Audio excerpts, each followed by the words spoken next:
हनुमान म्हणजे काय लहान ताकद आहे का महाराज? 2 अवतार काठाला लावले, एक प्रभू श्रीरामाचा आणि दुसरा श्रीकृष्णाचा. पण श्रीरामाच्या अवतारात दिसले, श्रीकृष्णाच्या अवतारात दिसले नाही. अदृश्य रूपात अर्जुनाच्या रथावर होते, ध्वज धरला होता, ध्वज. सारथी श्री सारंग धरू, जगाचा मालक अर्जुनाच्या रथाचा सारथी आहे. एवढ्या 2 महान शक्त्या, तरी बी शेवटचा सेनापती कर्णानं जर बाण मारला तर अर्जुनाचा रथ 2 हात पाठीमागे सरकत होता, डोळे बुजत होते. आणि अर्जुनानं बाण मारला तर कर्णाचा रथ 4 हात पाठीमागे सरकत होता.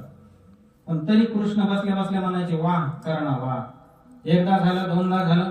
अर्जुनानं विचारलं, देवा त्यानं बाण मारला तर आपला रथ थोडाच मागे सरकतोय, आणि आपण जर बाण मारला तर त्याचा रथ कितीतरी पाठीमागे सरकतोय, मग तुम्ही त्याला वाह का म्हणता? देव म्हणे, तुला माहित आहे ध्वज हनुमानानं धरला, मी साक्षात मी सारथी आहे, की ज्याच्या तोंडामध्ये यशोदा मैयाला मी पूर्ण ब्रह्मांड दाखवलं, एवढी शक्ती रथावर आहे, तरी त्यानं बाण मारला.